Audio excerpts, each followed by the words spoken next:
ladies, today we are ranking the Yakuza games. Don't be fooled by the visual, this isn't really a tier list. I'm putting only one game in each tier, so don't assume a game is bad just because it's lower on the list. Well, one of them is bad though. My favorite game was Persona 5. When I finished it, I fell into that post-game depression and started looking for something similar. So, I asked a stream in the chat, can you recommend a game like Persona 5? And then he blessed me with this answer, Yakuza Like a Dragon. And would you look at that? Not long after he said it, the game came to Game Pass. That's when I knew this was my fate. This was a divine message. God created me for this exact moment. I had to play like a dragon, and I got addicted immediately. I loved the protagonist. Ichiban Kasuga was basically a schizophrenic hardcore gamer. During the battles he imagined himself Dragon Quest. There were a ton of minigames, which I absolutely loved. Playing games inside of a game gave me the illusion that I wasn't playing a game, but actually living inside the game, because the only thing I do in real life is play games. I loved the main villain too. His motivation was basically nobody loved me, and I could relate to that. And by the end, I was almost crying. Maybe I actually cried. It's been like 5 years, I don't remember. Main guy, being 40-year-old man-child, allowed the game to get really creative and absurd. The combat system was fun. Despite being turn-based, it was interactive. If you block at the right time, you took less damage. If you pressed buttons at the right time, you dealt more damage. Very fun combat system, however. The problem is that the game is ridiculously easy. I think my first death was around the 20-hour mark, and even then, my stats simply weren't high enough, so that's not my fault. Yakuza 0 got me unbelievably hyped. After playing two Yakuza games back to back and both turning out to be masterpieces, I felt like I'd find my favorite game series. So what makes 0 so special? Well, mostly the story. If you ask me which story-driven game had the best story I've ever experienced, I'd answer Yakuza 0 without hesitation. I swear, every time a cutscene starts, I wanted to bow out of respect. Plot twist after plot twist. Beautifully written scenes non-stop. Usually for me to cry at a fictional story, I need to relate to the character, which means they need to be some lonely loser weirdo. But this time, even though nothing relatable was happening, I was still about to cry. You know exactly which scene I'm talking about. Obviously, this guy is a Japanese gangster who's extremely attached to his friend. That doesn't resemble me at all, and yet I was still about to cry. How did this happen in two games back to back? I'm not even an emotional person. I mean, maybe I am. Two protagonists, three fighting styles each. Well, technically four each, but unlocking the fourth one requires playing a minigame for hours. Those minigames were boring as hell, so I didn't bother. The system is fantastic because whenever you get tired of one style, you can simply switch to another. It keeps the combat fresh throughout the entire game. The gameplay group revolves around comboing enemies to build your hit gauge, then unleashing powerful special moves for massive damage. My main criticism of that hit system is that it happens too often. At first, it's exciting, but after seeing constantly, it starts to lose its impact and becomes a bit repetitive. I wish they had nighttime events attached so I'd feel like I was actually doing something. One of them does actually. It's pretty good. So I am right. The gameplay never got boring from beginning to end, but unfortunately, this game is absurdly easy. Whenever I'll call a game easy, it sounds like I'm bragging, but that's really not what I'm trying to do. This game genuinely isn't balanced. I can talk with numbers, I did the math. Even the simplest random battles gives you tons of thousands yen. With that money, you can buy stamina eggs. A lot of stamina eggs.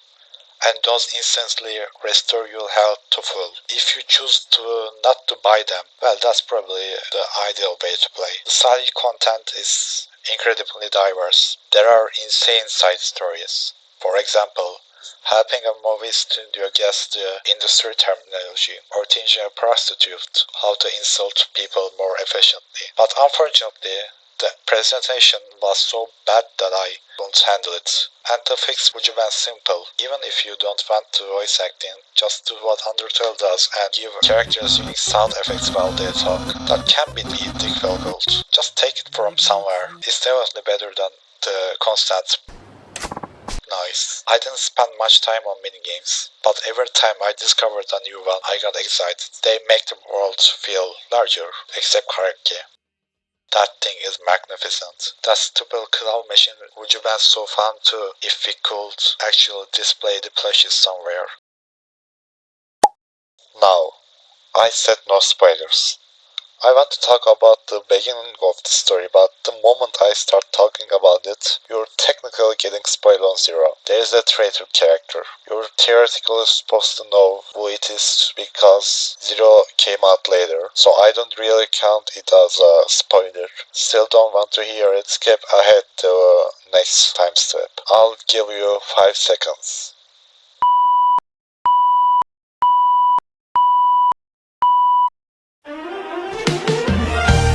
It's Nishiki. Look at him. He pushed his hair back. He's not Nishiki anymore. He's evil Nishiki. Kiwami basically looked at me and said, "Hold on buddy, we spoiled you enough. Fun time is over." And it really is over. The downgrade from zero is unbelievable. The story simply isn't as good, and gameplay wise it's a downgrade too. We only have one protagonist now, so that's already a half content of the game. Half the locations too. Only Kamurocho remains. Also, look at this blood tracking mission. Guy with surgeon apparently lost several liters of blood, but only in very specific locations. I felt like I was following a torches for Minecraft's adventure map from 2014. After watching Yakuza 0 throw plot twists at me at every 10 minutes, seeing Nishiki slowly become evil because of his inferiority complex wasn't nearly as exciting. Majima's skins were great too. He randomly appears every way to fight you because apparently he has no life. But why does this game have an XP bar? I refuse to accept XP bars in realistic games. Yakuza 7 doesn't count though. That guy literally thinks he's living inside the Dragon Quest. I love the opening by the way, gets me incredibly hyped. Also, at one point Kiryu beats up like 500 armed soldiers, which is maybe, just maybe, a little exaggerated. The minigames still didn't click with me, except karaoke, and that's with claw machine. I really wish we could display the prizes somewhere. We can display the stupid claw machine toys. First place. Judgment is a Yakuza spin-off about a pretty decent serial killer mystery. The protagonist is a detective and honestly more interesting than Kiryu. Despite that, the first few hours felt like torture, mostly because fights were so rare early on, and because the detective sections were incredibly boring. You literally solve court cases. If you get them right on the first try, you earn XP. The problem is that the XP reward is so meaningless that you get more experience from beating random street talks. I wish combat didn't give XP at all. That would have made investigations much more important and stressful. While playing Yakuza 0 and Kiwami, I was excited to try the Dragon Engine games. Turns out I didn't need to be. I hated how touch went flying. There is 2 fighting styles, but the second one is completely useless compared to first, so I never used it. Story is more interesting. Instead of a serial killer targeting random Yakuza, we have one targeting the police. We don't have one, we don't have two, we don't have three, we have 4 fighting styles. assuming you buy the DLC. There are school club activities packed with minigames, and they even have their own storyline, assuming you buy the DLC. We have skateboards, which makes transportation more fun.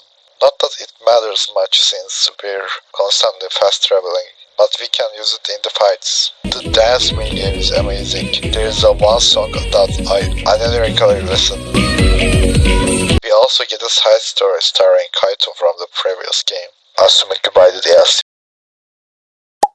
The beginning was disappointing. I thought fighting styles would be a permanent feature in the series.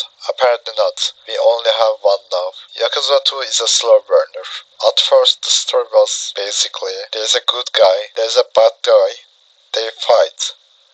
But then the Korean mafia shows up and suddenly everything changes. They were cool as hell, nobody fears that, everyone is obsessed with revenge. There were some great scenes. Also, unlocking skills by eating food is insanely addictive. You spend time, you get hungry, you eat food, you unlock a skill. You get hungry, you eat food, you unlock a skill, repeat forever. The dopamine loop is incredible. Nice opening song. That's all I got. I never been this neutral about a game in my life. One protagonist, one style, mid story, mid characters, mid bosses. At least I escaped the Dragon Age. That's something. But there is one thing I genuinely love. The graphics. Aren't they feel peaceful? PS2 graphics are amazing. Seriously, at one point I just sat there, staring at the ocean.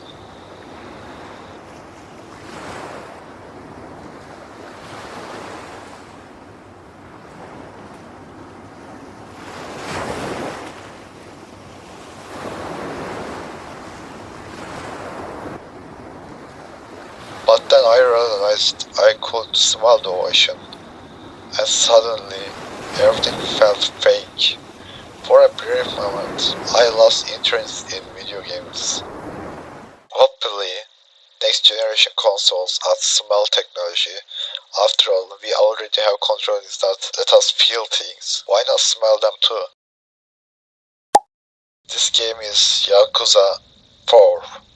Because it has 4 characters. Back when I thought every Yakuza game had multiple fighting styles, I already knew this one had 4 protagonists. 4 times 3. 12 playstyles? Man, Yakuza 4. The first half was genuinely fantastic. Multiple protagonists returned. Most of them were more interesting than Kiryu. Each character had a gimmick. Seijima charts, Naybr punches, Akiyama fights with kicks. I don't know how that's different, but Tanimura parries enemies and then does nothing. Seriously, what does pairing even accomplish? Like I said, the first half was great. Then the game started trolling me. Forced plot twists. You'll laugh when you see them. Kiryu walking straight into an obvious trap because apparently he's a fucking idiot. I just throw it above Yakuza 3. This game is Yakuza 5 because I've seen people call Yakuza 0 amazing. I've seen people call Yakuza 3 amazing. I've seen people call 7 and 8 amazing. I've heard positive things about every game, except 5. I knew absolutely nothing about Yakuza 5, so I had no expectations. First few hours were kind of boring. I played 2, 3 and 4 back to back, so these combat mechanisms were getting old. Now that I played more, I can safely say that this game's a masterpiece. It feels like several games packed into one. Every character has their own story and unique minigames. Kiryu gets a taxi driving minigame, Haruka gets a dance minigame. Before starting the game, I kept wondering, how the hell is Haruka supposed to fight? Turned out, she doesn't. You just dance, which is amazing. I wish random mechanisms could still happen and people would challenge Haruka to dance battles. And if she failed, she'd just die. That would be so fucking funny. Sejima's prison sections in Yakuza 4 were nice. Apparently, the developers agreed. because they sent him back to prison again. I loved the characters, I loved the prison atmosphere. At one point I even thought, damn, they felt so genuine. I wish I could go to prison too. Yakuza 5 is a long, satisfying, packed with locations, full of incredible scenes, and has a great story. I loved it. Placements of 0, 5, and 7 are so close for me. I spent forever deciding their order. 0 is probably slightly better, but I played 7 so long ago that emotional impact has faded. I'm readily still playing Group 5 right now. In fact, writing this script, I haven't even finished it yet. I'm only on the final chapter. One last thing, the opening is incredible, especially the piano section. I listen to it every single time when I launch the game. I haven't done that since Persona 5.